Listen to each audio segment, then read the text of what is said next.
Today I'm going to be doing a video on a 12-ton press I got from Harbor Freight. You can see it right here in this on their webpage, and I got a great deal on it. It was on sale, and I got a 20% off coupon as well. I do have a video on how to get 20% off on anything you go get at Harbor Freight, so I'll link to that in this video as well. And as you can see, it's a Central Machinery press, pretty nice unit.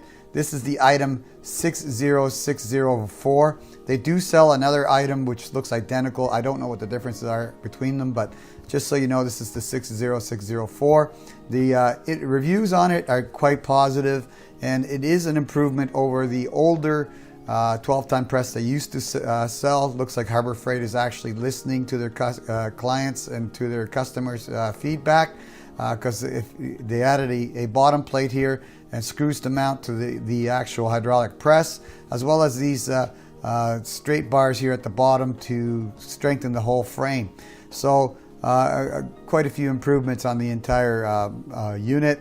And again, like I said, they're listening to their customers because that was feedback from the actual reviews. And you can read the reviews here.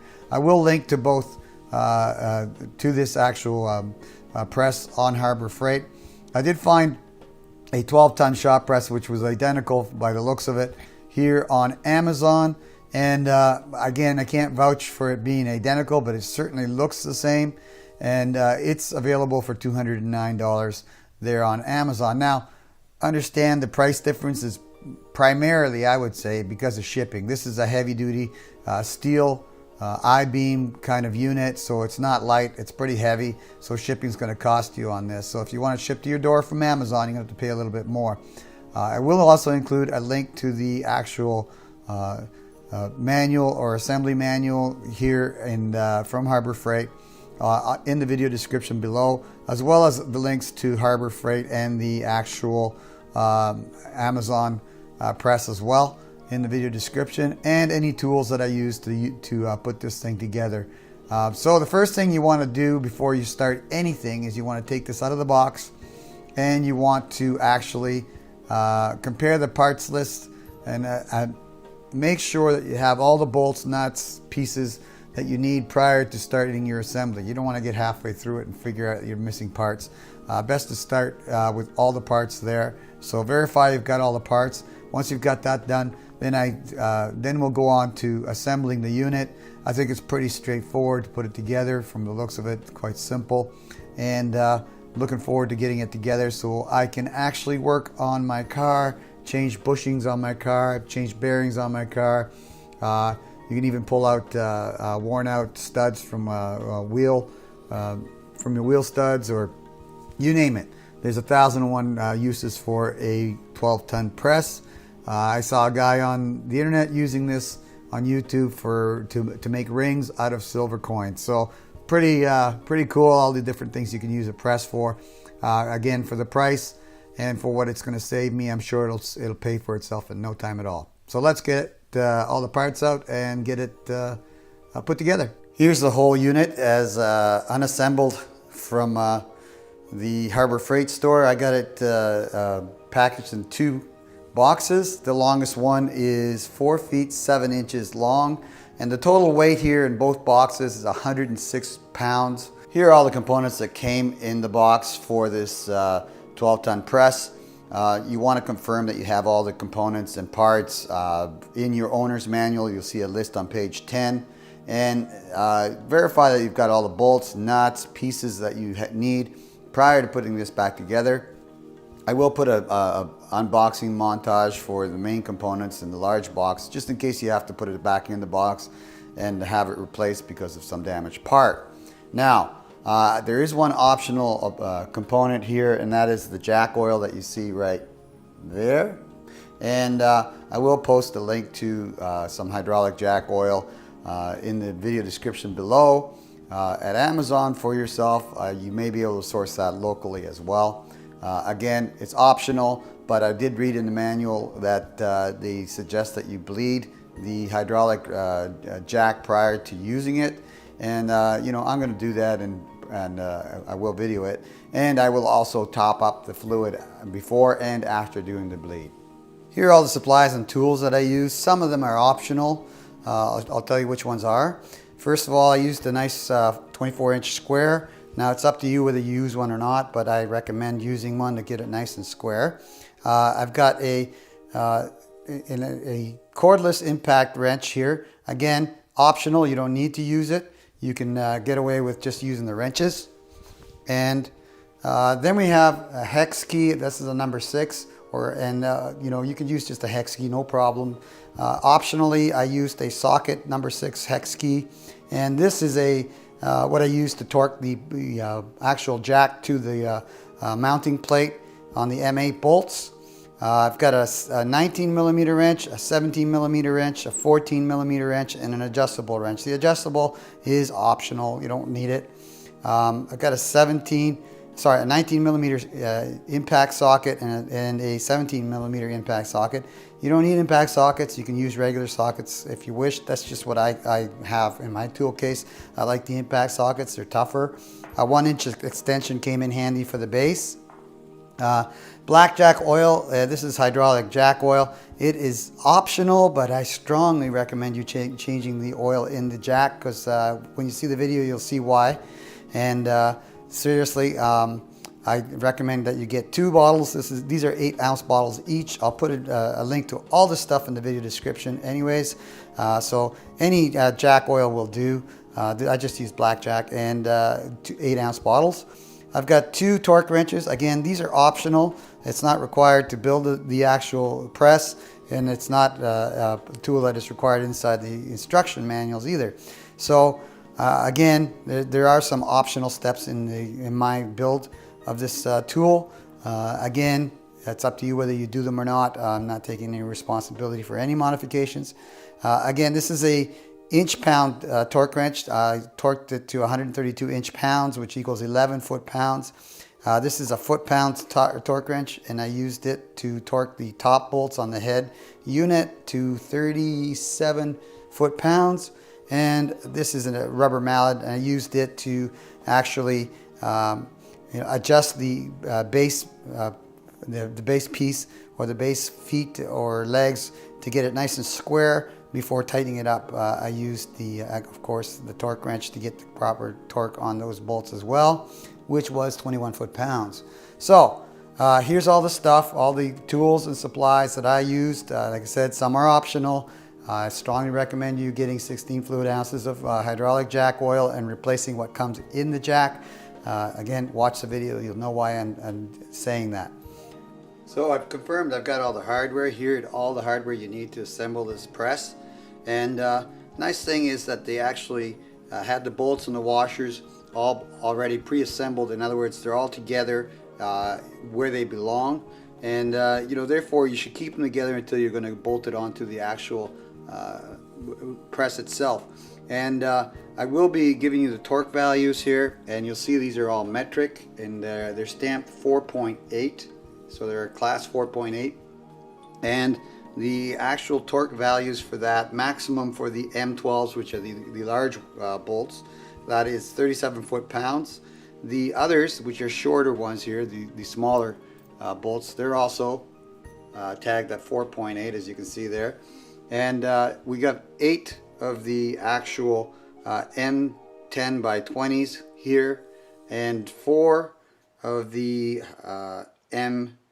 hold on here, let me check this. Yeah, 4 of the M10 by 25s. So we have a slightly larger bolt here, but they're all the same class, 4.8 class bolts. They're stamped on the top of the bolt itself. So the torque values on those would be maximum 21 foot-pounds, and I'm probably going to use my torque wrench on that, but it's up to you. Generally, I don't want to over torque anything, and if I see that it's stressing out the steel when I'm torquing it down to 21 foot-pounds, then I won't, and I'll tell you about it. The M8s, our maximum torque on those are 11 foot-pounds. So again, low torque on these parts here, but you can hand feel it, or you can actually torque it down correctly. I'll probably be using the torque wrench for that stuff. But here are all the components as far as the hardware goes.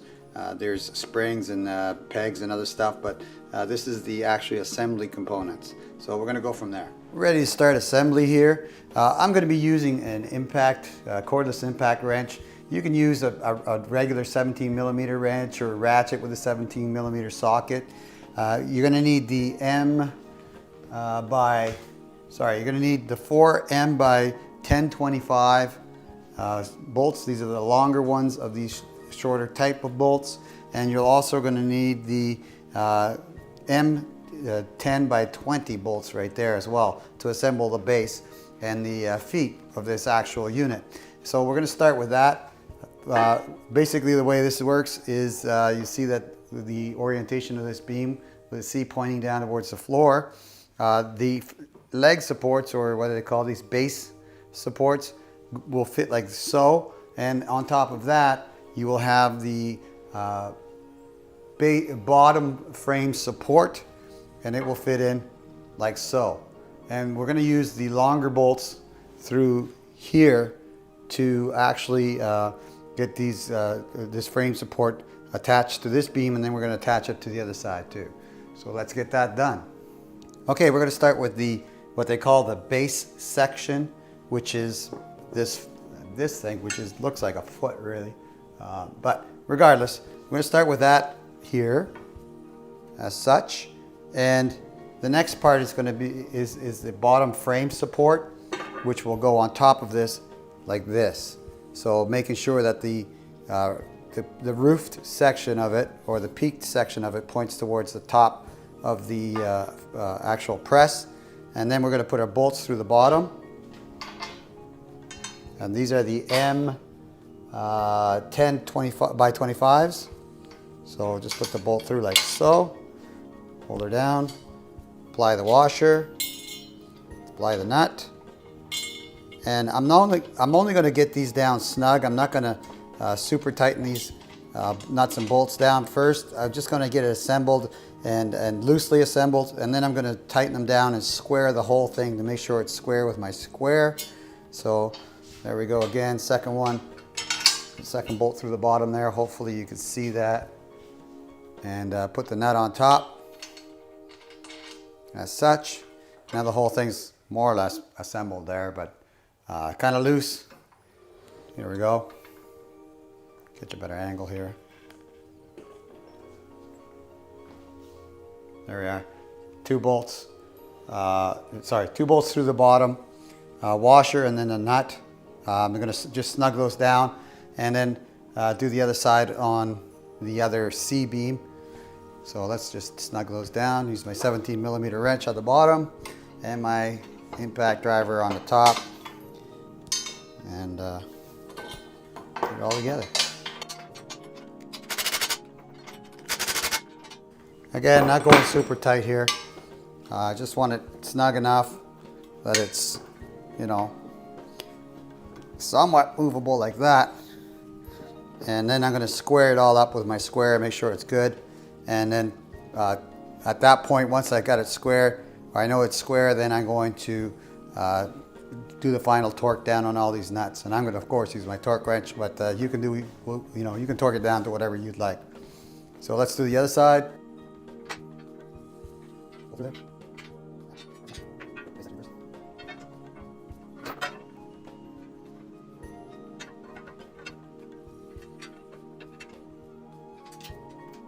There's the bolts there. Okay, watch it next. That's next.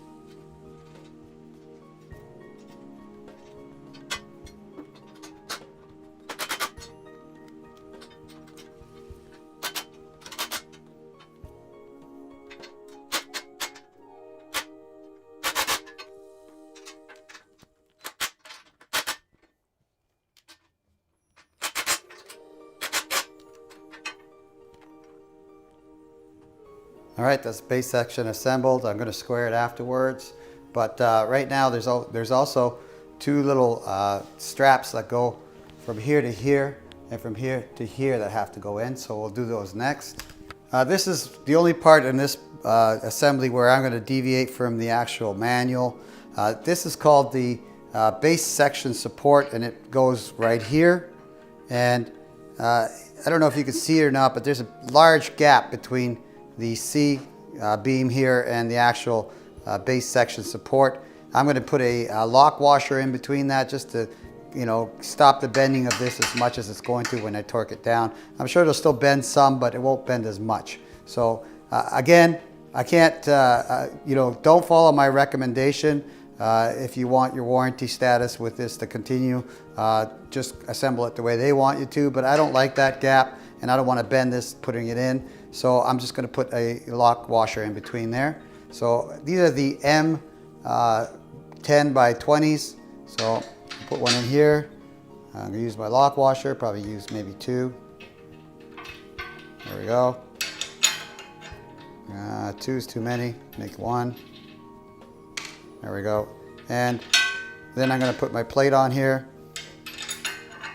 Sorry, the base section support, and just hand tighten the bolt at this point here, like so. Do the top one. Nothing special there. Oh, forgot the washer on that one. The bottom one, you need the washer, bolt. Now, again, this is just what I'm doing. I recommend that you follow the manual. Next, I'm putting the M20 up here with the, sorry, M10 by 20 and the bolt. So now we just tighten this down. Again, I'm only going snug with this because I want to square it all, make sure it's all nice and square before I tighten all the bolts down. And that'll be the final assembly portion when I square the base. So I'm going to square it and then tighten it. But first, we're just assembling it. So there's another one to do on the other side here. Same on the other way, on the other beam. So let's do that. Let's tighten her down.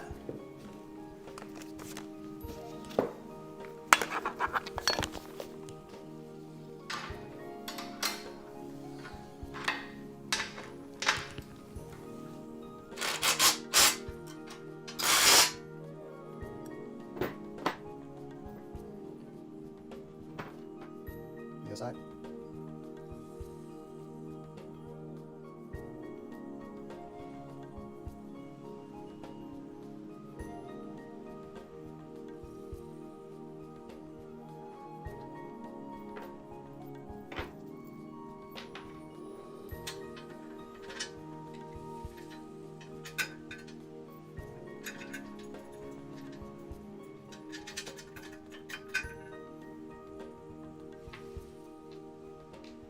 Let's get the washer.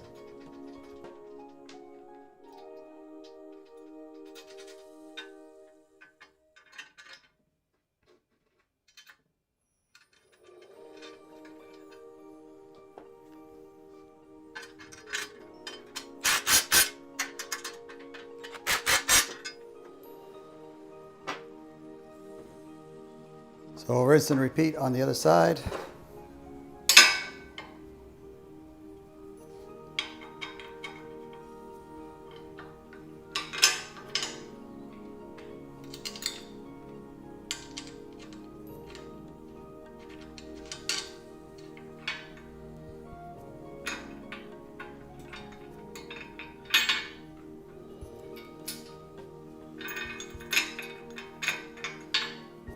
Lock washer I'm using. That doesn't come with it. You have to get your own. Needs to be a nice space there.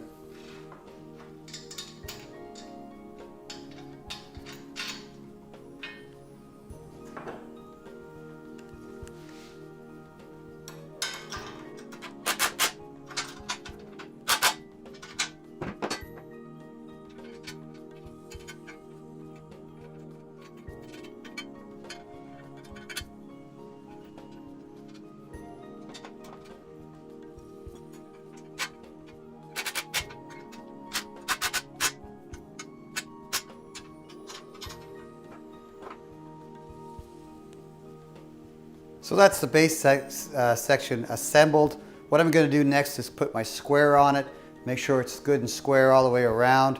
And after that, I'm going to snug these bolts down tight to the specified torque, which is, I believe, 21 foot-pounds. So that'll be my next step. I've got my square on here, and I can tell here that I'm nice and square. You see it here as well. So I check the inside and the top edge. against the C channel beam. I'm square there, so I can begin to snug these down, and I will check the other side to make sure I'm square on the other side as well. And then I'm going to do the other side on the other side there as well. So let's snug these down.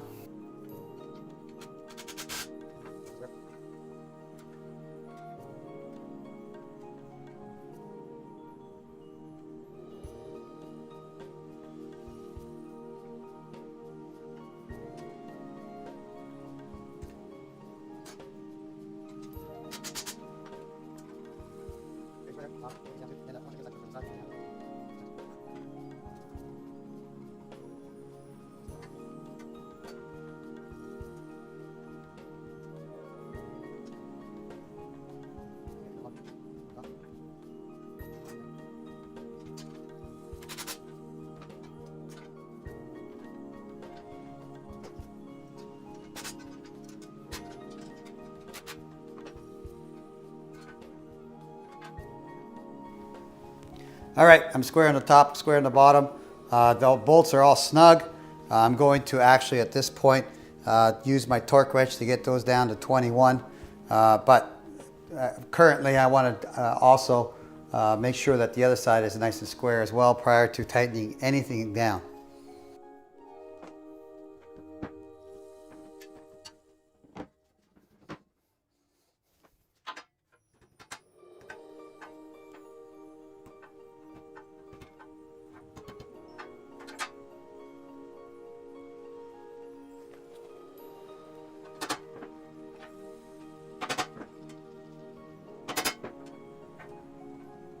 Where is it now?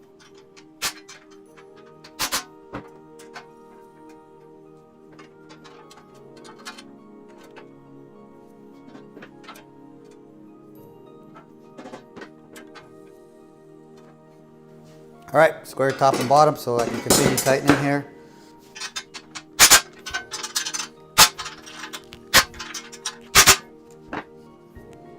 As you can see, I got my square out. I got it all nice and square on both sides.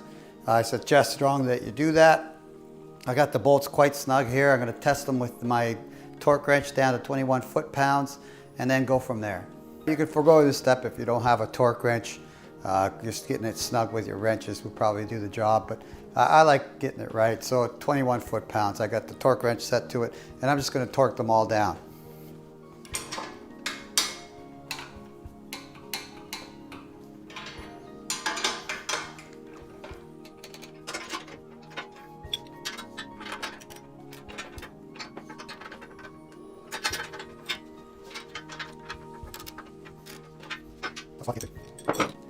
All right, I torqued all the bolts down to 21 foot-pounds, and as well checked that everything was still square, and it is with my square. Here's the square here. And now we're going to move on to the head of the frame and put the head piece on there. Next, we're going to put the upper beam on the top of the unit. We're going to be using the M12 by 110 bolts, and it's just going to be a bolt, washer, spring washer, or lock washer, nut. And just going to do that for every single one of them. So let's get at it. So I'm just going to slide the head on like so. And again, I'm just going snug with these. I'm going to tighten them down, make sure it's square when I'm finished. So let's just put the bolts in. Start with the first one here.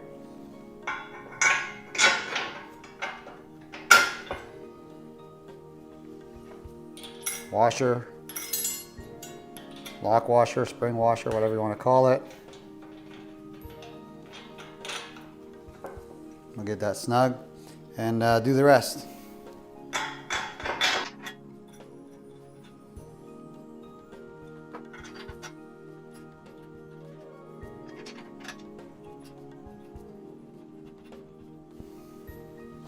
Next, I'm going to use my wrench to tighten them down, and then I'm going to square it and then torque them down to proper value. All right, where the bottom bolts were all 17 millimeter and the nuts were also 17 millimeter. The tops are 19 millimeter and the nuts and the bolts are 19 millimeter. So you need a 19 millimeter wrench and 19 millimeter socket. That's what I'm going to use.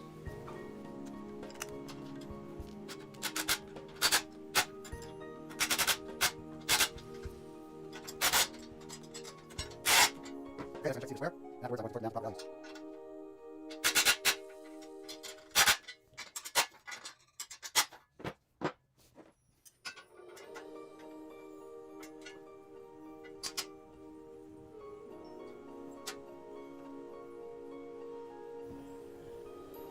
right, looks like it bolted up nice and square. So I'm going to take my torque wrench and torque these down to 37 foot-pounds.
All right, we're torqued down to 37 foot-pounds on every bolt.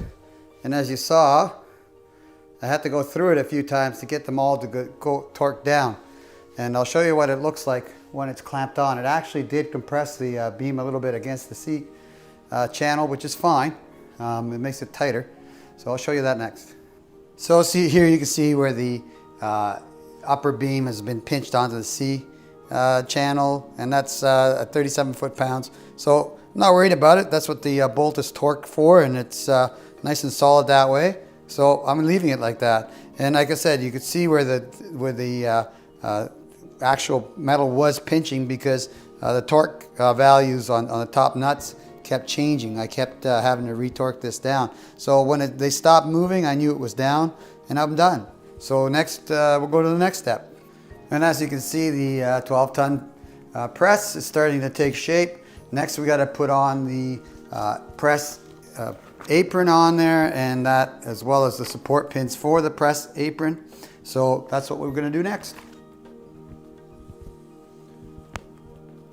All right, so we're going to put the support pins in. Choose any holes you want. I'm going to choose the top ones. Go without those as such, and good to go through. There we go. Now these don't lock in, so they'll go all the way through and fall out, so careful with that. The press apron, pretty straightforward. Just angle it in like so and let it rest on the pins. And as you can see, there's a bit of play there, but it's not going to go anywhere. It's locked in at that point. So our next step will be the jack plate. So we'll put that in next. All right, jack plate, pretty well the same procedure. Angle it in, drop it down. It's in the channels. Next, we're going to mount the jack and make sure it's facing the way you wish it to be facing. I'm mounting it right here. And I'm going to put the M8 bolts into it right there and torque them down to the 11 foot-pounds. After which we'll hang the, we'll actually put the hooks or the eye bolts into these slots. All right, I got the M8 hex bolts down finger tight here, and I'm just going to torque them down to 11 foot-pounds, which is 132 inch-pounds, which is, I'm using an inch-pound actual ratchet here, and I may need to use an extension to get that all the way down there, but we'll see here.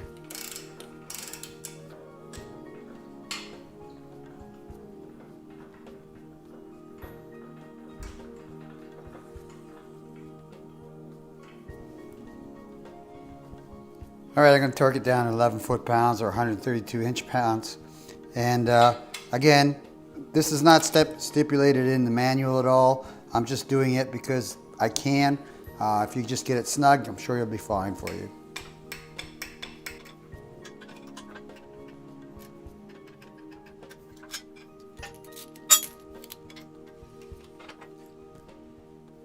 So the manual says prior to even putting it on the bottom plate and locking it down that you should bleed it. And number two, you should also check for fluid. Make sure you have a full reservoir of fluid in the actual bottle jack. And we're looking at the back of the bottle jack. So I'm going to take the fill port or plug off here.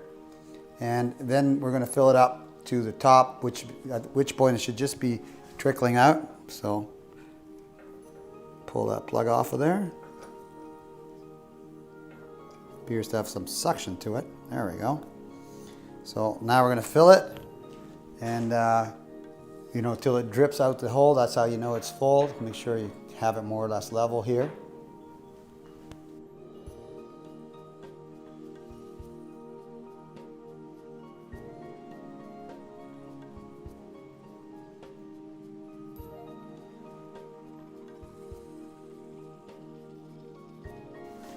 My paper towel, and I got my jack oil here, right here, so let's just go and fill it up.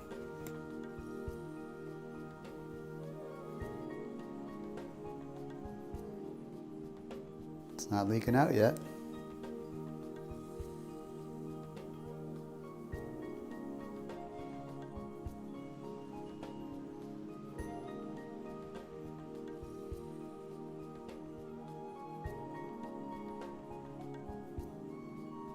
Okay, I think I'm getting there to the full point.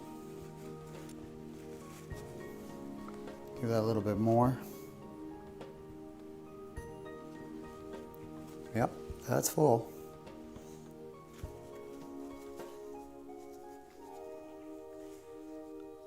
Yeah, it's dripping right out.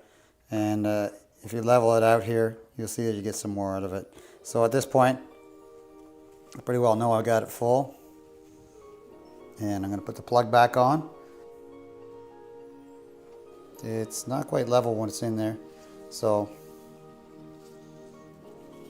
it's good enough. Let's put the cap back on there. There we go. Clean up the excess. And next thing we're going to do is bleed it. So I'm going to do that next. Show you how to do that. I strongly encourage you to dump that oil that comes in with the bottle jack when you first get it. This is the color of the stuff I pulled it out. It's pretty well black. I don't know if that's some color they put into it or what, but the stuff I'm putting in, the jack oil, is clear. You can see through it like water. So this is not sure whether that's normal or not. I'm pretty sure that's really dirty oil. So I strongly suggest that you dump the oil and refill it and rebleed the entire system the first time you go to put this jack on it. Let's start with a clean slate, right? And they do suggest that you change the oil every 3 years. I'd say change it on the first day and then change it every 3 years. Bleeding procedure is pretty straightforward. Just remove the oil filler plug like I just showed you. Insert the slotted part of your jack handle into the valve release screw. Turn it counterclockwise to open it. It says to close it here, but counterclockwise opens it. So we'll just turn it counterclockwise there a few times, like so. And then hold the, insert the handle here into the pump, as such, and then apply pressure to the saddle and pump the handle quickly several times. So we'll hold the saddle down and let's go.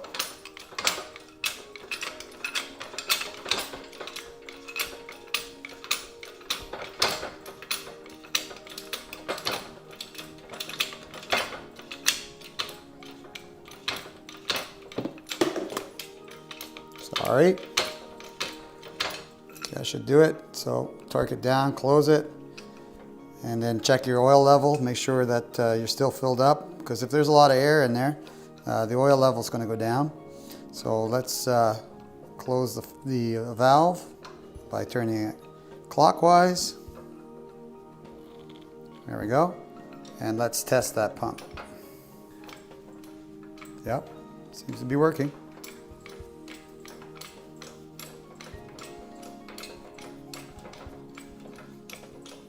I'm going to go full extension here. Okay, there it is, fully extended. Next, I'm just going to release the pressure from the actual valve and let it, push it back down, and then do the bleed procedure one more time. So let's do that.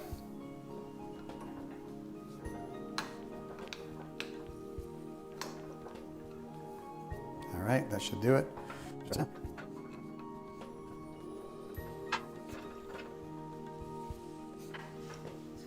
Do the bleed procedure.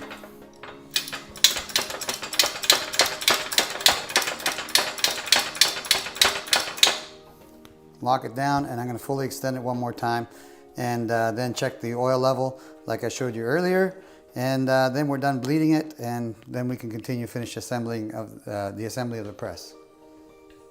Next, we got to put the eye bolts that hold the springs on.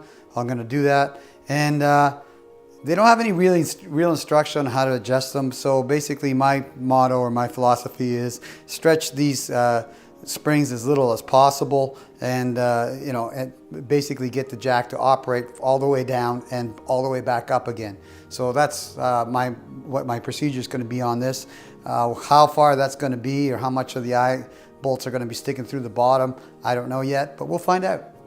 All right, I've got those eye bolts in there, and I did add another locking nut on the bottom and a washer that weren't in the instructions, just to give me that little bit of extra security, and I'll show you what I mean by that when I'm done. But right now I've got it about the nuts on that bolt down about 1/4 inch. So let's just lift this whole thing up.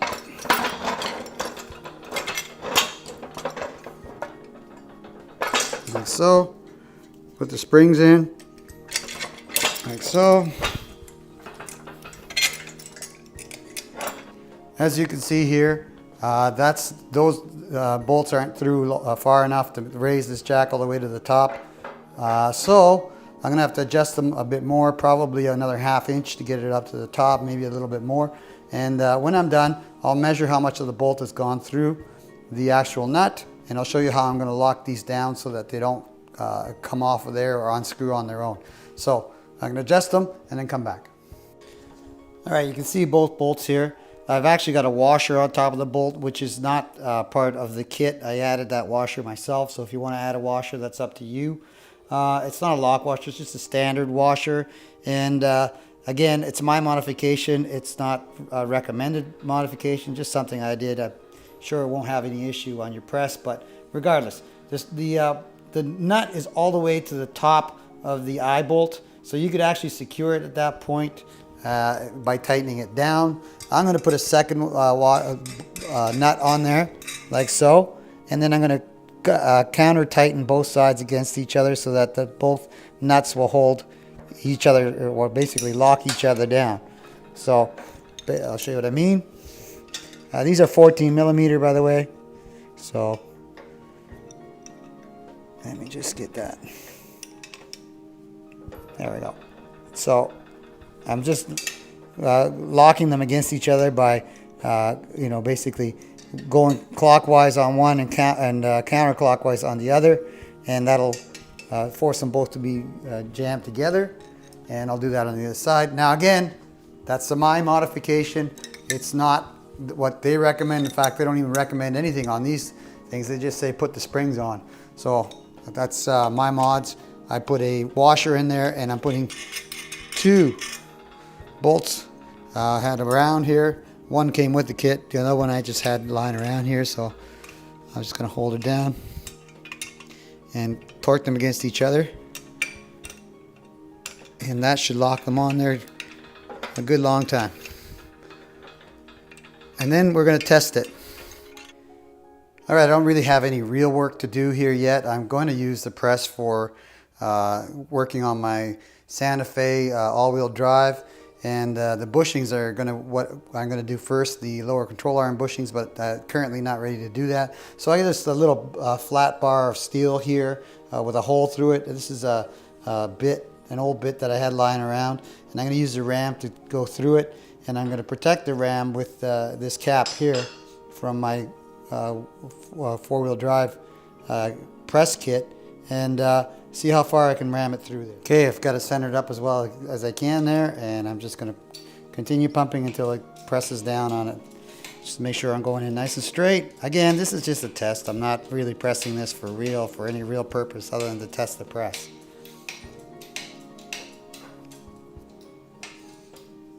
Here we go.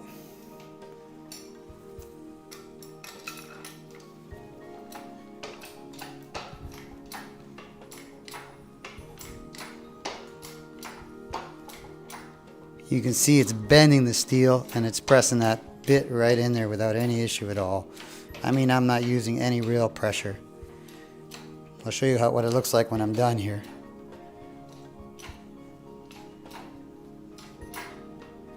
That's basically it. Press through. So, I want to show you how it retracts. The springs are fully extended, well, not fully extended, but extended right now. So I'll show you how it retracts. Really pressing that bit into that piece of steel took no real pressure at all. It was really easy to do, so it's very powerful. You can see the springs here are fully tensioned, and the ram's extended, so we're ready to pull it back up. So I'm just going to hit the release, and as you can see, it goes back up all the way. So nicely working. Very happy with the press. I'll show you the finished product here next. All right, there's the finished piece. I drove that screw bit right through that piece of metal, no problem at all. I did have a hole in it, of course, but you can see there how nicely it pushed it through without any real effort. Seriously, I hardly even pressed hard on that to get that to happen. It just went through that metal like butter. So this press is very powerful and very good. You can see there it slightly bent the actual bar. I could use the press to actually straighten that out as well, right? Because it would press it straight. But as you can see, I've created a long-handled leveraged Phillips screwdriver just to show you what it could do. So it's very powerful, and it's going to serve me well in the future, and I'm quite happy with the product and what it can do. I'm going to use it to do my lower bushings and whatever else I may need in the future for automotive or metal purposes. So highly recommend this 12-ton hydraulic bottle jack press. So quite impressed. I do strongly recommend that you actually dump all the hydraulic fluid in the bottle jack and refill it with new stuff. And like I said, in the manual they say change it every 3 years. Well, you don't know when it was last changed or when it was manufactured, so do yourself a favor and dump the hydraulic fluid in the actual jack, refill it, bleed it, and you're good for 3 years. All right, a little bonus video time here. You see the fluid I took out. This is the fluid I put in. This is the Blackjack hydraulic fluid. And I don't have a lot left because I used most of it inside that jack. And of course, I'm doing this for demonstration purposes. There is water in the bottle, so I can't really return this fluid back to the jack. But I wanted to show you the difference. Okay? Light yellowish, greenish tinge to it. Barely any tinge to it at all. Look at that stuff. That's the stuff that came out. Now, it may have been colored that color. I can't really tell you whether that's dirt or not. But I certainly like the look of that much better than that. Let's use the flashlight test here. You can see the brown in it. It's very dirty stuff. I think it's dirt. I don't think it's coloring of any type. And from the very back to the front, you can see the tinge of it. And certainly not clear like this stuff. So that's the difference. Definitely change the oil.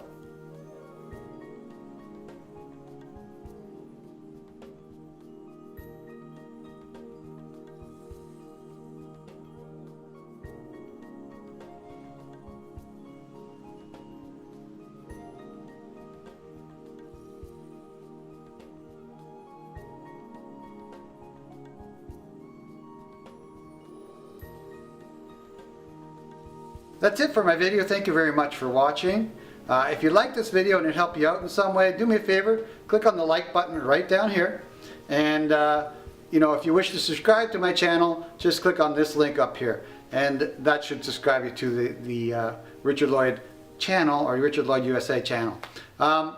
Okay, again, thank you very much for your time and watching.